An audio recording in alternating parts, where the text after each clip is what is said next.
అందరికీ నమస్తే. కాగు ఒక రిపోర్ట్‌ను బయటపెట్టింది. ఒక సంచలన రిపోర్ట్. అది ఈ ప్రభుత్వం చేసిన అప్పుల గురించి కాదు. గత ప్రభుత్వంలో చేసిన ఖర్చు మీద 10 సంవత్సరాల తెలంగాణలో ఏం జరిగింది అనే దాని మీద రిపోర్ట్ పెట్టింది. ఎందుకంటే తెలంగాణలో ఉన్న చర్చ అంతా ఇదే ఇప్పుడు. ఆ ప్రభుత్వం 7 లక్షల కోట్లు అప్పు చేసిందని రేవంత్ రెడ్డి వాళ్ళు చెప్పిండ్రు. పార్లమెంటు 3.5 లక్షల కోట్లు చేసిందని వాళ్ళు ఒక స్టేట్మెంట్ ఇచ్చిండ్రు. కానీ కాగిచ్చిన రిపోర్ట్ ఏంది, అసలు కేసీఆర్ గవర్నమెంట్లో దేనికి ఎంత ఖర్చు పెట్టిండ్రు, ఎట్లా ఖర్చు పెట్టిండ్రు అనే విషయాలు చాలా పెట్టిండ్రు. కాగంటే తెలుసు కదా, కంట్రోల్ అండ్ ఆడిటర్ జనరల్. అది రాజకీయ పార్టీలు నడిపే సంస్థ కాదు, రాష్ట్రపతి అండర్లో నడిచే సంస్థ. ఇక అసలు ఏం చెప్పింది, ఏం కథ, మన రాష్ట్రంలో ఏం జరిగింది, ఏం జరగలేదు, అసలు పైసలన్నీ ఎక్కడ పోయినాయి, ఏమైనాయి, ఈ అన్ని విషయాల మీద తెలుసుకోవాలి. అసలు 2014 జూన్ 2 తెలంగాణ ఏర్పడ్డది. బట్ ఆ రోజున పరిస్థితి ఏంది, ఆ రోజు నుంచి 10 ఇయర్స్ ఏం జరిగింది అనే విషయాల మీద కాగిచ్చిన రిపోర్ట్ ఇది. సబ్స్క్రైబ్ చేయండి, షేర్ చేయండి, మన తెలంగాణ ప్రజలు కూడా అన్ని విషయాలు తెలిసేటట్టు చేయండి. ఇక ఇవి ఇక్కడ ఇచ్చిన ఫిగర్స్, చాలా ఫిగర్స్ ఉన్నాయి. ఇవి వాళ్ళు ఏ డిపార్ట్మెంట్కు ఎంత ఖర్చు పెట్టినారు, ఏ రంగానికి ఎంత ఖర్చు పెట్టినారు అనేది ఒక ఫుల్ డీటెయిల్స్ ఇచ్చిండ్రు. ఇంకో 2014-15 నుంచి 2022-23 వరకు ప్రధాన రంగాల్లో ఒరిజినల్ జరిగిన మొత్తం ఖర్చు ఎంత కోట్లలో ఇచ్చిండ్రు. విద్యకు రెవెన్యూ ఖర్చు, మూలధన ఖర్చు మొత్తం 1,11,491 కోట్లు విద్యకు ఖర్చు పెట్టినట్టుగా ఇచ్చిండ్రు. విద్యకు ఖర్చు పెట్టడం అంటే మన ఊరు మనబడి, ఇక రకరకాల స్కీమ్స్.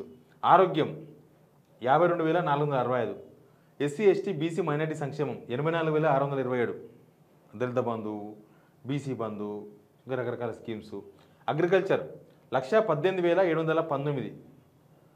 వ్యవసాయం అంటే దీనిలో రైతు బంధు, అప్పుడు రైతు బంధు ఉండే కదా, రైతు బంధు, రకరకాల స్కీమ్స్. గ్రామీణ అభివృద్ధి 52,889, మన ఊరు ఉండే కదా అప్పట్లో స్కీమ్ అట్లాంటిది. సాగునీరు 1,14,145 కోట్లు. సాగునీరు అంటే ప్రాజెక్ట్స్, కాళేశ్వరం కావచ్చు, పాలమూరు రంగారెడ్డి కావచ్చు, తర్వాత నెట్టెంపాడ కావచ్చు, కోయిల్సాగర్ కావచ్చు, అక్కడ సీతారామ ప్రాజెక్టు కావచ్చు, అన్ని ప్రాజెక్టులు సాగునీరు. మొత్తం వీళ్ళు ఖర్చు పెట్టింది 5,34,346 కోట్లు. ఇది కాగు చెప్పిన లెక్క, కాకి లెక్క కాదు, కేసీఆర్ చెప్పిన లెక్క కాదు. ఇప్పుడు కేసీఆర్ కూడా లెక్క చెప్తే మనకు అనుమానం ఈయన ఏం చెప్పిండో అని. రేవంత్ రెడ్డి చెప్పి అయితే మొత్తం తప్పులే. అసలు కాగనే రిపోర్టును ఆయన చదువుతాడో చదువు కూడా తెలియదు. దానిలో ఏముందో కనీసం ఎవరన్నా చెప్పినా బాగుండు ఆయనకి.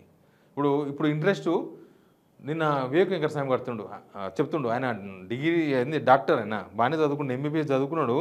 రేవంత్ రెడ్డి కంటే తెలియదు, చదవడానికి రాదు, ఆయన చూసుకోలే. కనీసం ఈయన చూసుకోవాలి కదా. 60,000 కోట్లు కడుతున్నాం సంవత్సరానికి. కాగు ఎన్నోసార్లు రిపోర్ట్ ఇచ్చింది, ఎవ్రీ 3 monthsకి ఒకసారి రిపోర్ట్ ఇస్తుంది. ఏ మంత్ ఎంత కట్టిండ్రు వీళ్ళు, ఈ ఇంట్రెస్టులు, అసలు లోన్లు అని. ఎప్పుడు కట్టినా, ఏ నెల కట్టినా 2,000 కోట్లు, 2,200 కోట్లు. 3 నెలలకు కలిసి 6,500 కోట్లు అవుతుంది కింద మీద పడి. 3 నెలలకు ఒకసారి అంటే సంవత్సరానికి 24,000 కోట్లు అవుతుంది వీళ్ళు కట్టేది. కానీ వీళ్ళు చెప్పేది 60,000 కోట్లు, త్రిబుల్ చెప్తారు. నేను అందుకే వివేక్ వెంకటస్వామి గారు చదువుకున్న ఆయన కాబట్టి కనీసం తెలుసుకుంటే బెటర్.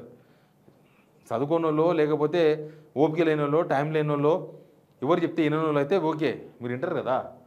ఇక ఇక్కడ ప్రాజెక్టులకు 1,14,145 కోట్లు ఖర్చు పెడుతున్నట్టుగా మనకు అనిపిస్తుంది. తర్వాత మొదటి 9 ఏళ్లలో రాష్ట్ర ప్రభుత్వం అనివార్యంగా పెట్టాల్సి వచ్చిన ఖర్చు. అనివార్యంగా అంటే దానిలో ఏమేమి వస్తాయి, దానిలో చాలా విషయాలు వస్తాయి. అనివార్యంగా అంటే శాలరీస్ వస్తాయి, పెన్షన్స్ వస్తాయి, అట్లాంటి అనివార్యంగా వచ్చే ఖర్చులు అంటారు వాటిని.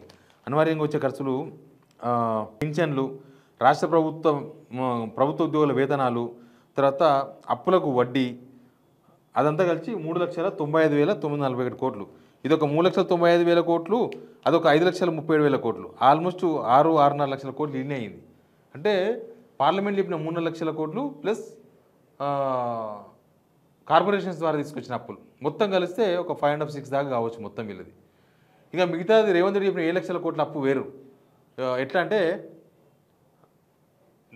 సివిల్ సప్లైస్ డిపార్ట్మెంట్ తీసుకోవాలి. ఉదాహరణకు మనం సివిల్ సప్లై డిపార్ట్మెంట్లో ఎవ్రీ సీజన్ మనం వడ్లు కొంటుంది గవర్నమెంట్. కొన్నప్పుడు లోన్ తీసుకొచ్చుకొని, సెంట్రల్ గవర్నమెంట్ లోన్ ఇస్తుంది, తీసుకొచ్చుకొని అవి కొనాలి. మనం కొని వాళ్ళకి ఇవ్వగానే ఆ డబ్బులని మాఫీ అయిపోతాయి. అది అప్పు కింద చూపించారు. అది కూడా ఇక ఉచిత కరెంటుది, రైతులకు ఉచిత కరెంట్ ఇచ్చినప్పుడు డిస్కమ్లకు డబ్బులు కట్టాలి. ఈ గవర్నమెంట్ కూడా ₹1 కూడా కట్టలేదు, వాటిని ఇంకా చిల్లంపూలం చేద్దామని చూస్తున్నారు డిస్కమ్లను. ఇట్లా ఇంకో ఇంకా కొన్ని ఉన్నాయి. ఇక్కడ చూడండి, పోలీసులకు ఎంత ఖర్చు పెట్టారు 2022-23 మొత్తం 18,450 కోట్లు ఖర్చు పెట్టారు. పోలీసులు, విద్యా, క్రీడలు, ఆరోగ్యం, తాగునీరు, పారిశుద్ధ్యం, గృహ నిర్మాణం, పట్టణాభివృద్ధి, తర్వాత సాంఘిక సంక్షేమం, పోషణ, ఎస్సీ, ఎస్టీ, ఓబీసీ, మైనారిటీ సంక్షేమం, వ్యవసాయం, అనుబంధ రంగాలు, గ్రామీణ సాగునీరు మొత్తం కలిసి ఇది తెలంగాణ రాష్ట్రం ఏర్పడిన తర్వాత తొలి 9 ప్రధాన రంగాల్లో ఖర్చు పెట్టిన విషయాలు. ఇది అసలు ఎందుకు ఇంత ఖర్చు పెట్టాల్సి వచ్చింది, అది ఇంపార్టెంట్. ఎందుకంటే వీళ్ళంతా సెట్ అయిన తర్వాత, ఈ గవర్నమెంటు ఇప్పుడున్న కాంగ్రెస్ గవర్నమెంట్ మొత్తం సంసారం అంతా సెట్ అయిన తర్వాత, సంసారం అంతా ఇక్కడ పొయ్యిలు అక్కడ పెట్టుకున్న తర్వాత, ఇక్కడ గిన్నెలు అక్కడ కొనుక్కున్న తర్వాత, ఇక్కడక్కడ సెట్ అయిన తర్వాత ఈ గవర్నమెంట్ వచ్చింది. వాళ్ళు 2014 ఈ గవర్నమెంట్ వచ్చింటే వీళ్ళ పరిస్థితిని చూస్తే వీళ్ళు చేతులు ఎత్తేసేవాళ్ళు. ఇంకా వద్దురా మహాప్రభు, మాకు తెలంగాణ మళ్ళీ ఆంధ్రప్రదేశ్తో కలిపేసేయండి, మాకు దిక్కు లేదు, మళ్ళీ మాకు చంద్రబాబు నాయుడు దిక్కు అని ఇదే రేవంత్ రెడ్డి ఒక రిజల్యూషన్ చేసి కేంద్రానికి పంపిస్తుండే. ఎందుకంటే ఆ రోజున సిచ్యువేషన్ చాలా దారుణం. మనం సర్ప్లస్ స్టేట్ కాదు, అది కాంగ్రెస్ వాళ్ళు చెప్పిన ఒక పెద్ద అబద్ధం. సర్ప్లస్ అంటే డబ్బులు ఎక్కువ ఉండడం, సర్ప్లస్ కాదు. అప్పు వంచుకున్నాం మనం. ఆంధ్రప్రదేశ్కి అప్పు వచ్చినప్పుడు, ఆంధ్రప్రదేశ్ అప్పుల రాష్ట్రంగా బయటకు పోయినప్పుడు చంద్రబాబు నాయుడు చెప్పిండు కదా ఎన్నోసార్లు. మరి తెలంగాణ మాత్రం సర్ప్లస్ స్టేట్ ఎట్లయితుంది? తెలంగాణ, ఆంధ్రప్రదేశ్ రెండు విడిపోయినప్పుడు అప్పులు పంచుకున్నాము, ఆస్తులు పంచుకున్నాము, అన్నీ పంచుకున్నాం. అప్పుడు ఆస్తులన్నీ కూడా మన దగ్గర స్థిరాస్తులే కదా, ఏమైనా డబ్బుల పెట్టెలు పంచుకునేది ఉంటుందా? ఈ అసెంబ్లీ మీదే అంటాడు వెనకది, అదేమైనా అమ్మేది ఉందా? పబ్లిక్ గార్డెన్ మీదే, తెలంగాణదే, అదేమైనా అమ్మేది ఉందా? గన్ పార్క్ మీదే, సికింద్రాబాద్ రైల్వే స్టేషన్ మీ దగ్గర ఉంది, మీదే. అక్కడున్న జలసౌధ ఆఫీస్ మీదే, ఇక్కడున్న రైల్వే స్టేషన్ మీదే, అక్కడున్న బస్టాండ్, కరీంనగర్ బస్టాండ్ మీదే, తెలంగాణదే. అవేమి చంద్రబాబు నాయుడు మూసుకుపోయేది కాదు కదా, అవి ఆస్తులే, మనయే, స్థిరాస్తులు అవి తెలంగాణకు. కానీ 70,000 కోట్ల అప్పు వాటా వచ్చింది తెలంగాణకు. 70,000 కోట్లతో స్టార్ట్ అయినాం అప్పు మనం. తర్వాత రెవెన్యూ లోటు కూడా ఎక్కువగానే ఉన్నది. రెవెన్యూ లోటు ఎక్కువ ఎందుకు ఉన్నదంటే ఏం లేదు, ఎక్కడి నుంచి వస్తాయి పైసలు? తెలంగాణ ఉద్యమం టైంలోనే రియల్ ఎస్టేట్ మొత్తం పడిపోయింది, ఇన్కమ్ ఏం లేదు. వీళ్ళు పెట్టిన బడ్జెట్లో కూడా ఎంత రెవెన్యూ లోటు ఉందో తెలంగాణకు షేర్ అయింది. తర్వాత మొత్తం మన డిపెండ్స్ ఆన్ ఓన్లీ హైదరాబాద్. మన బతుకంతా హైదరాబాద్ మీదనే. మన టౌన్లు ఇప్పుడున్నట్టు లేవు. అప్పుడు మేము అనుకుంటుంటే అరే ఆంధ్రప్రదేశ్లో ఎన్ని పట్టణాలు, ఎన్ని టౌన్లు డెవలప్ అయి ఉన్నాయి. వైజాగ్ అంటారు వాళ్ళు, తర్వాత విజయవాడ అంటారు, అనంతపురం అంటారు, కర్నూలు అంటారు, ఎక్కడెక్కడనో చెప్తా ఉంటారు వాళ్ళు. మన దగ్గర ఏం లేవు చెప్పుకోదగ్గ. మన హైదరాబాద్ తప్ప ఏమున్నాయి, అన్ని మూలగొడ ప్రాంతాల్లాగా మిగిలిపోయినాయి అనుకునే వాళ్ళం. అట్లా మన దగ్గర ఆదాయం లేదు హైదరాబాద్ తప్ప. తర్వాత రియల్ ఎస్టేట్ లేదు. ఐటీలో మనం ఎక్కడనో ఉన్నాం. ఉమ్మడి రాష్ట్రంలో ఐటీ ఎక్కడున్నాం? తెలంగాణ స్టార్ట్ అయినప్పుడు మన ఐటీ పరిస్థితి ఏంది, ఇప్పుడేంది? తర్వాత మిగతా సర్వీస్ రంగాలు అంతే ఉన్నాయి. జిల్లాల పరిస్థితి చాలా బలహీనంగా ఉన్నది. తర్వాత వ్యవసాయం లేదు, సాగునీళ్ళు లేవు, మనకు సాగునీళ్ళు లేవు అప్పుడు, కరెంటు లేదు. తర్వాత కొత్తగా ఏర్పడింది. తర్వాత ఉద్యోగులు జీతాలు అవన్నీ వెళ్ళాలి, పెన్షన్లు వెళ్ళాలి, 70,000 కోట్లకు అప్పుకు ఇంట్రెస్ట్ వెళ్ళాలి. ఇవన్నీ వ్యవసాయం, విద్యుత్ రంగం. వ్యవసాయం అంటే ఇదే, ఏం లేవు, ఎవరితోనో పైసలు లేవు. 100 ఎకరాల ఆసామి కూడా జూబ్లీ హిల్స్ దిల్షుక్ నగర్లో ఎస్బీఐ ఏటీఎం కాడ వాచ్మెన్గా పనిచేసిండు. నీళ్ళు లేవు, ఏం చేస్తాం? వచ్చి హైదరాబాద్లో పనిచేయలే. మా మామనారులు అయితే మొత్తం వచ్చి కాటేదాన్లో బిస్కెట్ ఫ్యాక్టరీలో పనిచేసేవాళ్ళు. ఇట్లా చాలా ఉన్నాయి చెప్పుకోనికి. తర్వాత కరెంటు లేదు. కిరణ్ కుమార్ చెప్పిండు కదా, మీ రాష్ట్రం ఏర్పడితే మీకు కరెంటే ఉండదని. నిజంగానే కరెంట్ లేదు అప్పుడు. ఇప్పుడు మళ్ళీ అదే సిచ్యువేషన్ మెల్లమెల్లగా పోతున్నాం. ప్రతిదీ సెంట్రల్ మీద ఆధారపడి ఉండాలి. సెంట్రల్ డబ్బులు ఇస్తే తప్ప మనం ఏం చేయలేని సిచ్యువేషన్. సెంట్రల్ కూడా బీజేపీ వచ్చింది. అప్పటికి కాంగ్రెస్ గవర్నమెంట్ దేశంలో కూడా వనరులు లేకుండా పోయినాయి. ఉన్న వనరులు అంతా నిర్వీర్యం అయిపోయినాయి.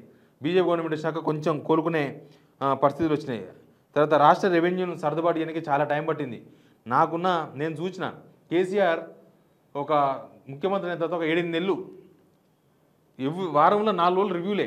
పొద్దున కూర్చుంటే రాత్రి దాకా రివ్యూ ఒక డిపార్ట్మెంట్ పైన. అసలు డిపార్ట్మెంట్ ఏం చేయాలి, ఈ డిపార్ట్మెంట్ ఇప్పుడున్న సిచ్యువేషన్ ఏంది, ఈ డిపార్ట్మెంట్కి ఎన్ని పైసలు కావాలి, ఈ డిపార్ట్మెంట్ను దానివల్ల ఏంటి లాభం, ఇవి ఏనికే ఒక రోజు మొత్తం పొద్దుగాల నుంచి రాత్రి దాకా కూర్చునేవాడు. ఈ ముఖ్యమంత్రి వచ్చినాక అవగాహన పెంచుకునే ప్రయత్నం కూడా చేయలేదు. ఇట్లా మొత్తం తెలంగాణ మొత్తం చాలా అస్తవ్యస్తమైన పరిస్థితులలో తెలంగాణ కొత్తగా వచ్చినప్పుడు మన బడ్జెట్ ఎంత? నాకున్న గుర్తు 2014 జూన్ 2 తెలంగాణ వచ్చినాక 14-15 మొదటి బడ్జెట్ 1,00,000 కోట్లు పెట్టింది ఈ గవర్నమెంట్, టీఆర్ఎస్ గవర్నమెంట్. 1,00,000 కోట్లు. ఇప్పుడు 3,00,000 కోట్ల బడ్జెట్ మనది. తర్వాత 2013-14 అంటే మనకు లాస్ట్ బడ్జెట్ ఉమ్మడి ఆంధ్రప్రదేశ్ ఉమ్మడి ఆంధ్రప్రదేశ్ పెట్టిన బడ్జెటే 1,61,348 కోట్లు. 1,61,348 కోట్లు. అంటే మనం లెక్కేసుకుంటే మనకు 70,000 కోట్లు వస్తాయి తెలంగాణకు. జస్ట్ 70,000 కోట్లు.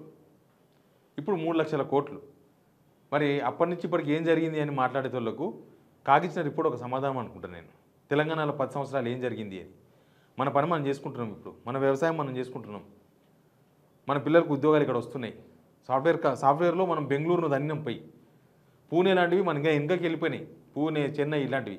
మనం బెంగళూరునే గడగడ వణికించినాం సాఫ్ట్వేర్లో, ఇంపోర్ట్స్ ఎక్స్పోర్ట్స్లో. ఇండస్ట్రీస్ వచ్చినాయి మనకు. ఎనీవే, సెంట్రల్ కాగిచ్చిన ఈ రిపోర్టు చూసిన తర్వాత అసలు అప్పు ఏమైంది, కేసీఆర్ అంత అప్పు తీసుకొచ్చి ఏం చేసిన అనే విషయం మీద కొంత క్లారిటీ వచ్చినట్టు కనిపిస్తుంది. ఈ గవర్నమెంట్ వచ్చిన 2.5 లక్షల కోట్ల మీద ఓనాడు ఇస్తుంది కాగు. అప్పుడు అన్ని బొక్కలు తెలుస్తాయి. ఎందుకంటే ఒక కొత్త ప్రాజెక్ట్ లేదు, కొత్తగా ఒక కాలువ దువ్వింది లేదు, కొత్తగా ఇల్లు కట్టింది లేదు, కొత్తగా ఓన్లీ సున్నాలు వేసారు, ఫ్లైఓవర్స్కు రంగులు వేసారు. దానికే 2.5 లక్షల కోట్లు అప్పు అయిందా? వీళ్ళు వచ్చినాక జీతాలు కూడా పెంచలేదు ప్రభుత్వ ఉద్యోగులకు. కొత్తగా ఉద్యోగ కల్పన కూడా ఏం జరగలే కదా. కొత్తగా రోడ్లు ఏమి వేయలే కదా. అప్పుడున్న రోడ్లే మొత్తం మండల కేంద్రాల నుంచి జిల్లా కేంద్రాలకు డబల్ రోడ్లు వేసినారు ఆ గవర్నమెంట్లో. ఈ గవర్నమెంట్ వచ్చినాక ఏ రోడ్లు లేవు. మొన్న వానలకు మొత్తం గుంతలు పడితే దిక్కులేదు. అసెంబ్లీ ముందరనే పెద్ద గుంత పడ్డది, ఎవడు పూడ్చలేడు. చూస్తున్నారు అందరూ. Please subscribe signal TV.